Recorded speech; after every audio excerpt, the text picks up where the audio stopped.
Hello বন্ধুরা, আজ আমি আছি সুইজারল্যান্ডের এক বিখ্যাত এয়ারপোর্ট জুরিক এয়ারপোর্ট। আপনারা সবাই জানেন সুইজারল্যান্ড পৃথিবীর মধ্যে সুন্দরতম একটি দেশ। এই দেশটাকে, এই দেশের জনগণ এবং এই দেশের প্রাকৃতিক এত সুন্দর মতো সাজিয়ে রেখেছে, যে কারণে এই দেশকে পৃথিবীর সবচাইতে সুন্দরতম দেশ বলা হয়। আমি এখন আছি জুরিক এয়ারপোর্টে। আজকে আমি আপনাদের দেখাবো যে এই এয়ারপোর্টটাকে কত সুন্দর মতো সাজিয়ে গুজিয়ে রাখা হয়েছে। এবং আমরা জানি যে এই এয়ারপোর্টের চারপাশ যে 6টি ভিউ পয়েন্ট থেকে প্লেন ওঠানামার দৃশ্য দেখা যায়। আমি আপনাদেরকে দেখাচ্ছি এদের পশমগুলো দেখতে কত সুন্দর। এরা ঠান্ডার মধ্যেও এদের কোনো ঠান্ডা লাগে না। এখন কিন্তু -3 ডিগ্রি চলতে আছে, এরা বাহিরে সুন্দর মতো আছে। আমার হাত মোজা, কানের টুপি, মোটা জ্যাকেট ব্যবহার করেছি, তারপরও আমার ঠান্ডা লাগে, কিন্তু এদের কোনো ঠান্ডা লাগে না। এই যে আমার সামনে যে ঘরটা দেখছেন, এই ঘরটার মধ্যে এরা রাত্রবেলা থাকে। এদের কোনো ঠান্ডা লাগে না, এরা এখানে সুন্দর মতো গরম। আমার পিছনে এই যে জমি দেখছেন, এই জমিতে যে ফসল দেখতে আছেন, এগুলো সব সরিষা গাছ। এই সরিষা গাছে যখন সরিষা ফুল ধরবে, তখনই এই মৌমাছিতে এই সরিষা ফুল থেকে মধু নিয়ে ঠিক ওখানে রাখবে এবং ওখান থেকে এই কৃষকেরা মধু আহরণ করবে। আজ আমি আপনাদেরকে সেখানে নিয়ে যাচ্ছি। এটা খুব সুন্দর একটা জায়গা, যেখানে সুইজারল্যান্ডের বিভিন্ন প্রান্ত থেকে সুইজের লোক এবং এখানে যত লোক বসবাস করেন, তারা তাদের পরিবার নিয়ে এই জায়গাগুলো দেখতে আসেন। এখানে পৃথিবীর বিভিন্ন দেশের প্লেন আসে। সেই প্লেনগুলো যখন ল্যান্ড করে, তখন বাচ্চারা অনেক আনন্দ পায়। সবাই আনন্দ। ঝকঝক চকচকে রাস্তা, কত সুন্দর প্রাকৃতিক দৃশ্য দেখে মন ভরে যায়। আপনাদেরকে আজকে সেই স্থানে নিয়ে এসেছি। আপনারাও আমার সাথে আজকে এই ভিউ পয়েন্ট থেকে সুন্দর সুন্দর দৃশ্যগুলো দেখবেন এবং এখানে কি কি আছে আমি সেগুলো আপনাদেরকে দেখাবো। আমি এখন গাড়িটা পার্ক করে নিব।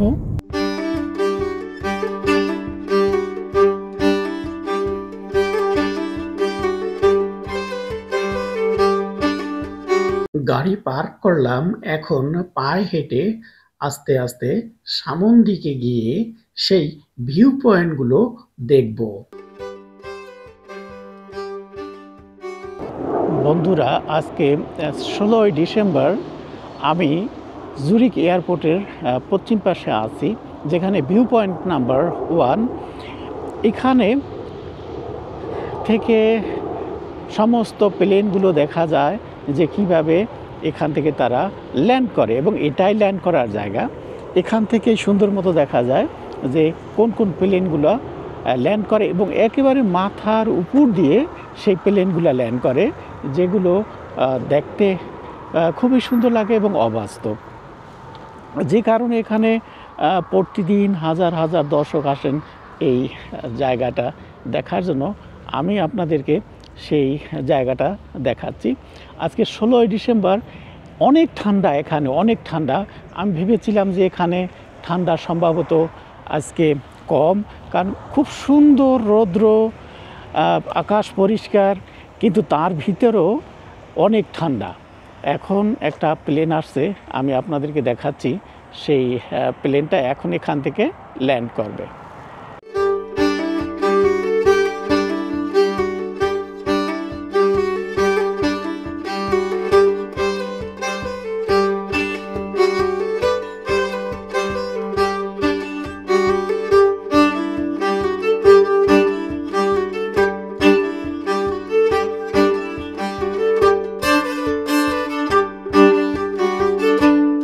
আমার ডান পাশে দেখা যাচ্ছে একটি রেস্টুরেন্ট।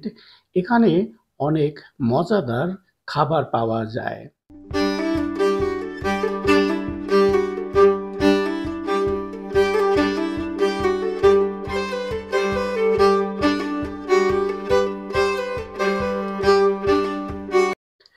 এখান থেকে এয়ারপোর্ট দেখতে অনেক সুন্দর লাগছে। অনেক লোক দাঁড়িয়ে দাঁড়িয়ে এয়ারপোর্টের ভিউ প্ল্যানগুলো দেখতেছে যে কোন কোন ডেস্ক কোন ধরনের প্লেন থাকে। এখন আমি আছি ভিউ পয়েন্ট নাম্বার 1। এটাই হলো সবচাইতে সুন্দর জায়গা, যেখান থেকে সমস্ত প্লেনগুলো ওঠানামা করতে দেখা যায়।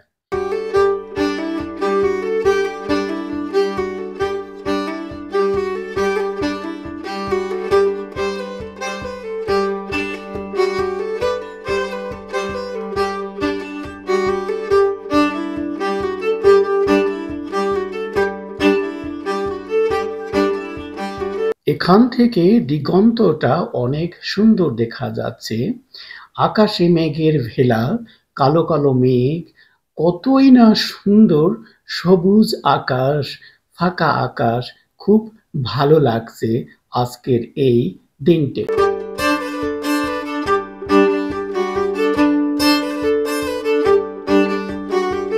এখানে লোহার বেড়া দেওয়া আছে যাতে কোনো লোক এর ভিতরে ঢুকতে না পারে এবং কোনো ধরনের প্রাণী যাতে এখানে ঢুকতে না পারে। একজন লোক বেড়ার পাশ দিয়ে হেঁটে হেঁটে অনেক দূর থেকে আসছে। সে সত্যিই মজা করে হাঁটতেছে।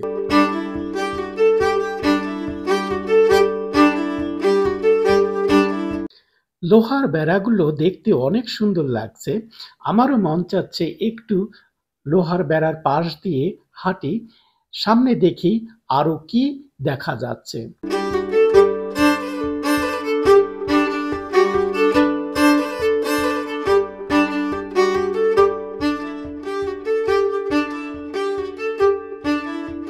এখানে সুন্দর বসার জায়গা করে রেখেছে। দেখা যাচ্ছে পিছনে অনেক বসার বেঞ্চ আছে এবং এই গাছগুলো ঠান্ডায় পুড়ে গেছে। দেখা যাচ্ছে গাছগুলো সব একটা পোড়া কালার হয়ে গেছে। আমরা এখন রাস্তা পার হয়ে ওপারে যাব। ওপারে সুন্দর সুন্দর কৃষকের জমি আছে। জমির মধ্যে দিয়ে অনেক সুন্দর সুন্দর রাস্তা। সেই রাস্তা ঘুরে আমরা এই সৌন্দর্যর প্রাকৃতিকগুলো দেখব।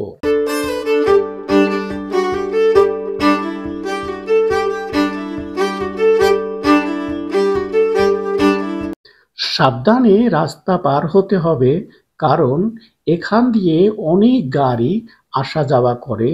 সবসময় ডানে এবং বামে দেখে রাস্তায় উঠতে হবে, কারণ এখানে দেওয়া আছে প্রথম গাড়ি যাবে, তারপরে আমরা যাব।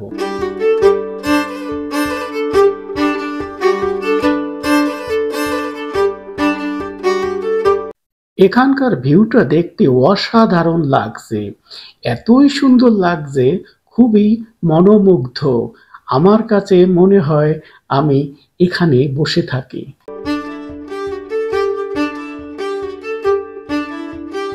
একটা প্লেন ল্যান্ড করবে, দেখি এটা কোন এয়ারলাইন্স।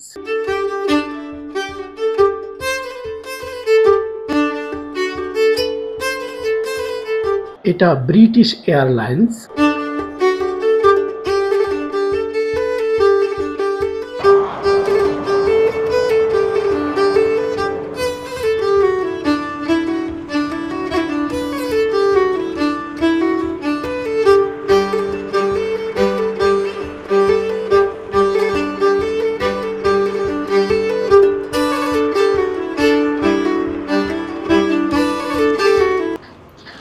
বাংলায় একটা গান আছে, ঘর আছে তার দুয়ার নাই, মন আছে তার মানুষ নাই।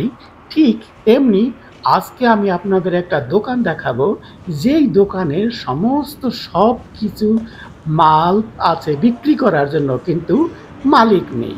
মালিক ছাড়া এখানকার সব কিছু বিক্রি হচ্ছে। আপনি নিজে মাল নেবেন এবং নিজেই পেমেন্ট করে যাবেন। এটা হলো সততা এবং একটা চমৎকার জিনিস। আমি এটা সবসময় দেখি এবং মালিক যে আছে সে সপ্তাহে ১ দিন আসে বা ২ দিন আসে, এসে এইভাবে সমস্ত বিক্রির মালগুলো রেখে যাবে।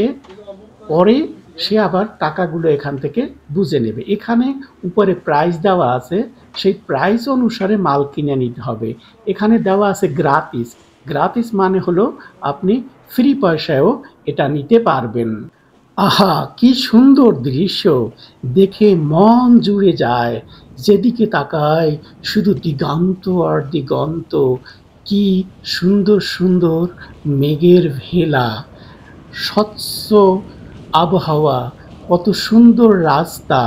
মন চাচ্ছে শুধু এর মধ্যে দিয়ে হাঁটি আর হাঁটি এবং প্রকৃতিকে উপভোগ করি।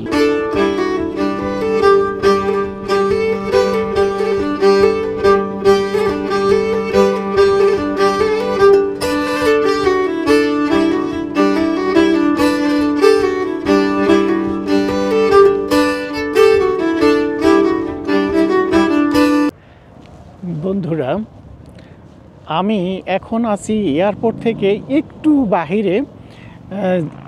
এই জায়গাটা অনেক সুন্দর এবং এখান থেকে এর চারিপাশের ভিউগুলো দেখতে অনেক সুন্দর লাগে এবং অনেক লোক আসেন এখানে হাঁটার জন্য। অনেক লোকে আমি যেখানে প্রথম গাড়ি পার্ক করেছি সেখান থেকে গাড়ি পার্ক করে এই গভীর গ্রামের মধ্যে আস্তে আস্তে তারা হেঁটে প্রায় ৪-৫ কিলোমিটার হেঁটে আসে। আর এই জায়গাটা সমতল জায়গা। এই আমার পিছনের যে জায়গাগুলো দেখেন, এখানে কোনো বাড়ি ঘর নাই, কিছু নেই, কারণ এখান থেকে সমস্ত প্লেন ল্যান্ড করে, যে কারণে এখান থেকে ৫ কিলোমিটার দূর পর্যন্ত কোনো বাড়ি ঘর করা নিষেধ। আর যে কারণে কোনো বাড়ি ঘর নেই। এখন আমি আপনাদের দেখাবো যে আমার পিছন দিয়ে একটা প্লেন ল্যান্ড করবে। এই দেখা যাচ্ছে এই যে প্লেনটা আমার পিছন দিয়ে আস্তে আস্তে আস্তে আস্তে ল্যান্ড করেছে।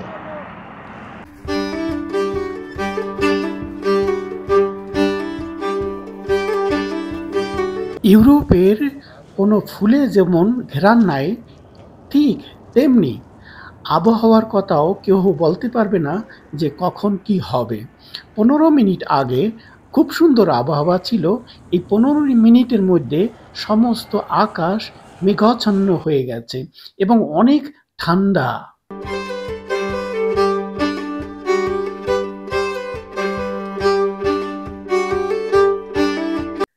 সামনে একটা কৃষকের বাড়ি আছে। আমরা সেই কৃষকের বাড়ি যাব এবং সেখানে কি কি ধরনের প্রাণী আছে সেগুলো আমরা একটু দেখে আসি এবং গ্রামের মধ্যে রাস্তাগুলো দেখতে কত সুন্দর সেগুলো আমরা একটু উপভোগ করি।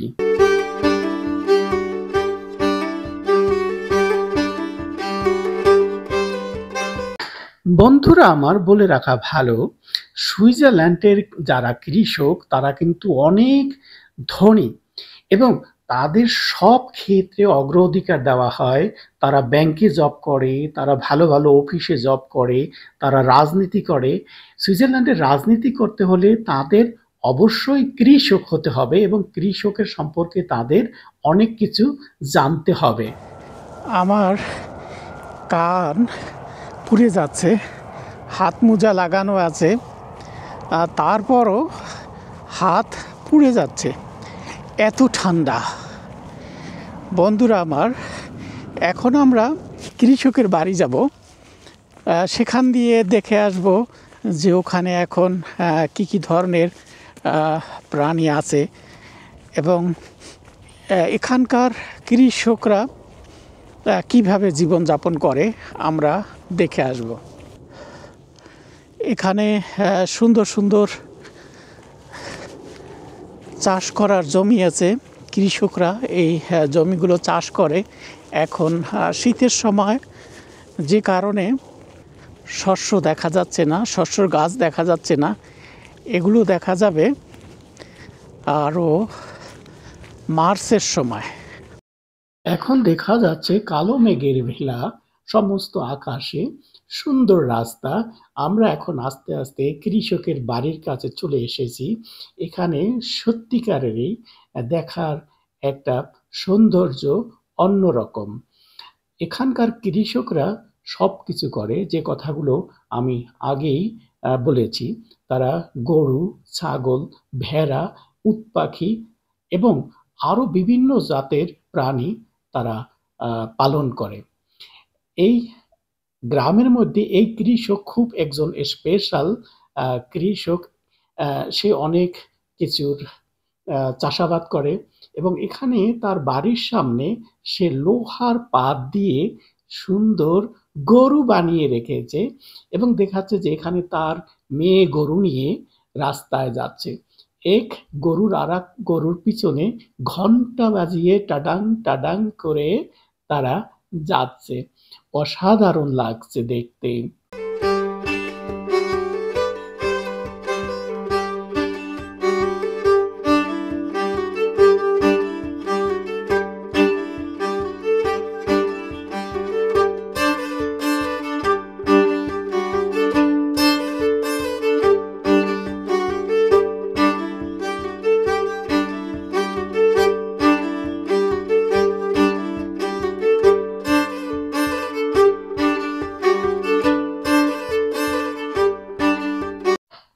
একজন কৃষক কত স্মার্ট হতে পারে এটা না দেখলে বোঝা যাবে না।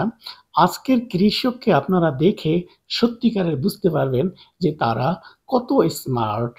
এখন আমার সামনে এই ছবিতে যে লোকটিকে দেখছেন তিনি হলেন কৃষক। তিনি এবং তার ওয়াইফ। এখানে লেখছে ওয়েলকাম আউট দেম বাইস গ্রুন্ডে। এখানে এটা তাদের নিজস্ব রেস্টুরেন্ট। এখানে প্রতি সপ্তাহে বিভিন্ন রকমের পার্টি হয়, বিয়ের পার্টি, জন্মদিনের পার্টি এবং এখানে সবকিছু স্পেশাল পাওয়া যাচ্ছে। এখন দেখছি দুটি ছাগল। ছাগল খাবার চাচ্ছে, এটাই ওদের স্বভাব। কিন্তু জানতে হবে যে এখানে কিন্তু কোনো ছাগল গরুকে খাবার দিতে পারবেন না। এটা সবসময় আপনারা এখানে আসলে এটা সবসময় সাবধান থাকবেন। ছাগলকে কোনো খাবার দিলে বা পশুকে কোনো খাবার দিলে যদি কোনো সমস্যা হয় এই দায়ভার কিন্তু সব আপনার নিতে হবে। ওরা তো খাবারের জন্য ব্যস্ত। সরি, আমি তোমাদেরকে খাবার দিতে পারছি না। কারণ তোমাদের খাবার দিলে তোমাদের যে অভিভাবক আছে সে হয়তো আমাকে পুলিশের কাছে ধরে দিতে পারে। এখন রাগ করে আস্তে আস্তে সামন দিকে যাচ্ছে, বুঝতে পারছে যে খাবার দিব না।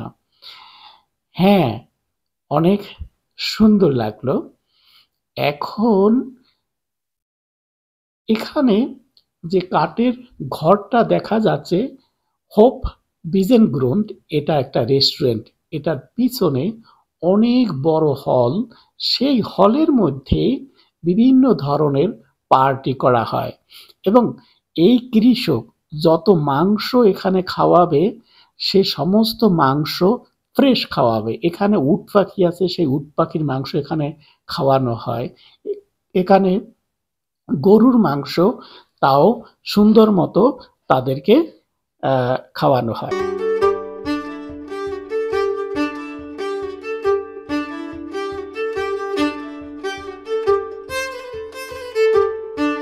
এখন আপনারা যে প্রাণীটা দেখছেন এটাকে বলা হয় পনির। এই পনির এটা ঘোড়ার থেকে অনেক ছোট। এটা দেখতে অনেক সৌন্দর্য। এখানে লোকেরা এই পনিরগুলোকে অনেক আদর করে।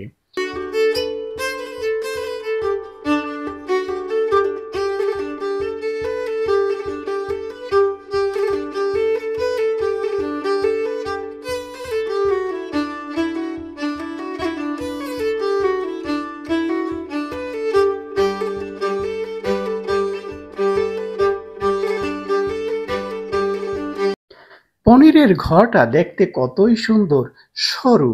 এর মধ্যে রাত্রে ওরা থাকতে অনেক মজা পায়। ঠান্ডা খুব কম লাগে। রাতের বেলায় এই দুই পনির এখানেই ঘুমায়।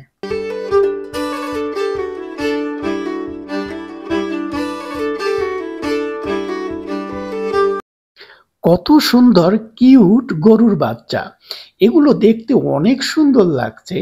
প্রতিটা গাভীর বাচ্চার একটা করে নাম্বার আছে, এই নাম্বার দিয়ে সুইজারল্যান্ডের সরকার বুঝতে পারে এই বছর সুইজারল্যান্ডে কতগুলো গরু বাচ্চা জন্মগ্রহণ করলো। এখানে এই নাম্বারটা দেখা যাচ্ছে। খুব সুন্দর মতো সাজানো গোজানো এই সুইজারল্যান্ড। আমরা ঘুরে আরো অন্য অন্য গরুগুলো দেখব।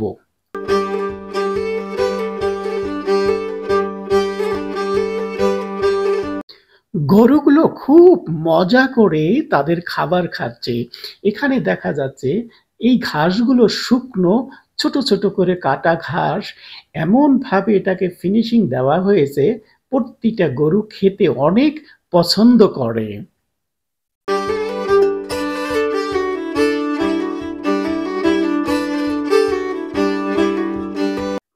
গ্রামের অনেক বাচ্চারা আসছে এই গরুর বাচ্চাদের সাথে খেলাধুলা করার জন্য। বড়রা আসছে কুকুর নিয়ে ঘুরতে। বাচ্চারা এত আনন্দ পাচ্ছে, তারা ভাবছে এই গরুগুলো তাদের একমাত্র বন্ধু।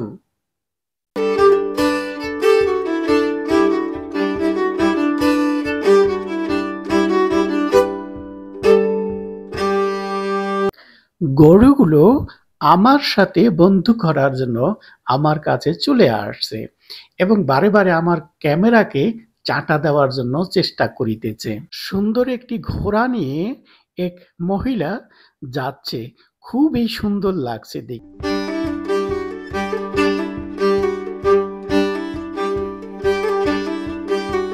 আমার পিছনে এই যে সাদা সাদা গাড়ির চাকার মতো পেঁচানো দেখছেন, এগুলোর মধ্যে সুন্দর মতো গরুর ঘাস পেঁচানো আছে। এগুলো এভাবে পেঁচিয়ে রেখেছে কারণ যাতে বৃষ্টিতে, পানিতে এবং বাতাসে, শুকনা আবহাওয়া এগুলো নষ্ট না হতে পারে। এই পদ্ধতিতে অনেক দিন ঘাস রাখা যায় গরুর খাবার। এখন আমরা দেখতে পাচ্ছি এখানে বড় সব গরুগুলো বাচ্চা দিবে। দেখতে অনেক সুন্দর লাগছে, তাদের পেটগুলো অনেক মোটা মোটা। বাহ, কত সুন্দর!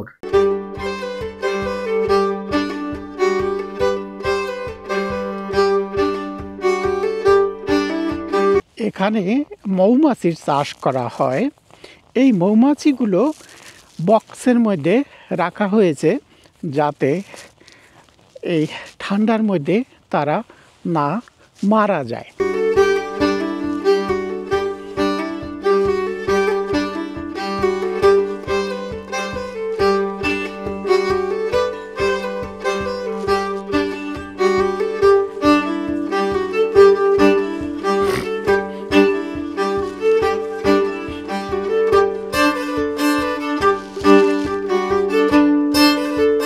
মৌমাছির চাষ করতে হলে একটা লাইসেন্সের দরকার। এটা হলো সেই লাইসেন্স।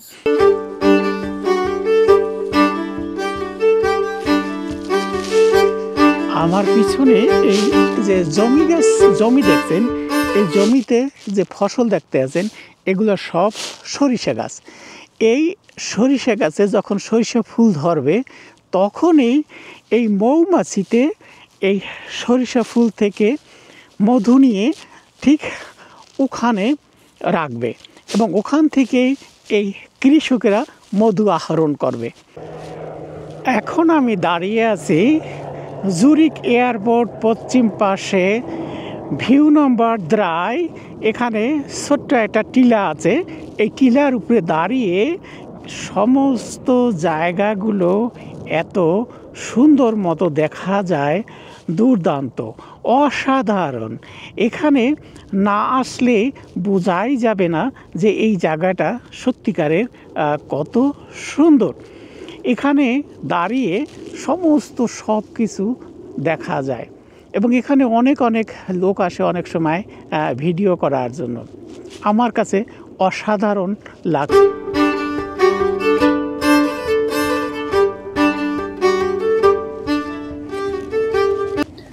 সামনে দেখা যাচ্ছে এক লোক, সে লাইভ করতেছে এবং সে এটা দিয়ে প্রতিদিন অনেক ভিউ করে।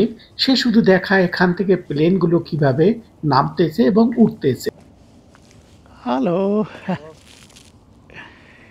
machen Sie live? Yep. Super. Da kommt nicht mehr 777 aus. আমি তাকে জিজ্ঞাসা করলাম, আপনি কি এখানে লাইভ করেন কিনা? তিনি জবাবে বলল, জি, আমি এখানে লাইভ করি।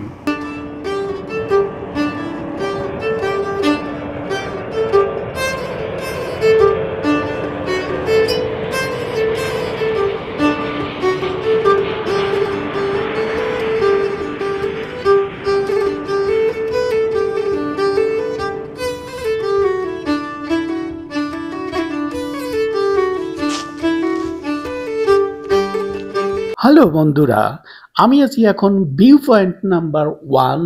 এই জায়গাটা অনেক চমৎকার জায়গা, বসার মতো। এখানে অনেক বেঞ্চ বিছানো আছে। এই বেঞ্চে সামারের সময় বসার কোনো জায়গা থাকে না।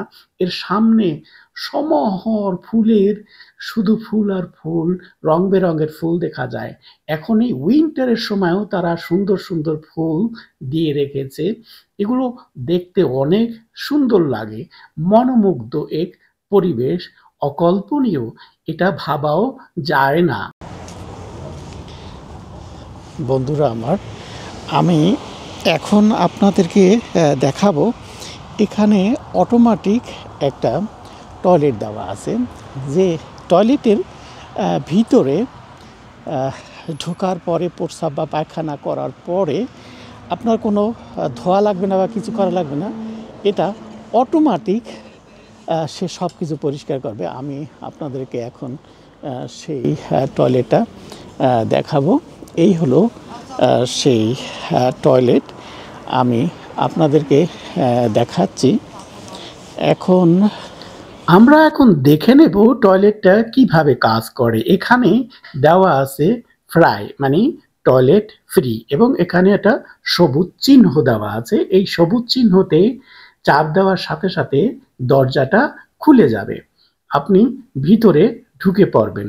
ভিতরে ঢোকার পরে দেখা যাচ্ছে গ্লাস ফিট করা আছে এবং দেখা যাচ্ছে যে বাহির থেকে দেখা যাবে যে এটা বেজেস, মানে এটা এখন ব্যস্ত আছে, ভিতরে লোক আছে। তারপর দেখা যায় টয়লেট কত পরিষ্কার, অনেক পরিষ্কার, যেটা চিন্তাও করা যায় না। চারি সাইডের গ্লাস দেওয়া, যে গ্লাসের বাহির থেকে দেখা যাবে না, অনেক দুর্দান্ত সুন্দর করে রেখেছে। এখানে আপনারা দুইটা বোতাম দেখতে পাচ্ছেন, একটা লাল এবং একটা সবুজ। লাল, যদি আপনি কোনো বিপদে পড়েন তাহলে লালের উপরে চাপ মারলে পুলিশ অথবা অন্য কোনো লোক চলে এসে আপনাকে রক্ষা করবে, এবং সবুজ, এটা দিলে, এটাই চাপ দিলে দরজা খুলে যাবে। এখানে হাত ধোয়ার মতো ব্যবস্থা আছে। হাত ধোয়ার শেষে আপনার এখানে হাত দিয়ে এটাকে হাত দেওয়ার সাথে সাথে গরম বাতাস বাহির হবে এবং হাত পরিষ্কার হয়ে যাবে। এরপরে আমাদের বাহির হওয়ার জন্য এই সবুজ বোতামে চাপ দিতে হবে। চাপ দেওয়ার সাথে সাথে দরজাটা খুলে গেল। এখন বাহির হয়ে আসলাম। দেখা যাবে যে এখন এই টয়লেট সে নিজে নিজে পরিষ্কার করবে। পরিষ্কার যতক্ষণ পর্যন্ত না হবে ততক্ষণ পর্যন্ত এই দরজা খুলবে না। তাহলে আমরা দেখে নেই এখন টয়লেটে কি লেখা আছে। এখানে দেওয়া আছে লাল সংকেত উঠতেছে এবং উপরে দেওয়া আছে রাইনিগুং। রাইনিগুং অর্থ পরিষ্কার করা, মানে টয়লেট এখন পরিষ্কার হচ্ছে। আমরা এখন যে শব্দ পাচ্ছি যে এটা পরিষ্কার হচ্ছে, এবং এই বুটমটা এখন সাদা হয়ে আছে। এটা যখনই সবুজ হবে তখনই আমরা বুঝতে পারবো এটা ব্যবহারের যোগ্য। দেখি আমরা এখনই এটা সম্ভবত পরিষ্কার হয়ে যাবে এবং সবুজ হয়ে গেছে। এটা এখনই ব্যবহারের যোগ্য হয়ে গেছে। এখন চাপ দেওয়ার সাথে সাথেই দরজা আবার খুলে যাবে। বাহ, কি চমৎকার! বন্ধুরা আমার, টোটাল জুরিক এয়ারপোর্ট নিয়ে আমার ৩টা ভিডিও হবে। প্রথম ভিডিও পার্ট 1 আজকে আমি তুলে দিলাম। এরপরে আসবে পার্ট 2 এবং পার্ট 3। আপনাদের দেখার জন্য আমন্ত্রণ রইল এবং লাইক, কমেন্ট, শেয়ার করতে ভুলবেন না। সবাইকে অনেক অনেক ধন্যবাদ।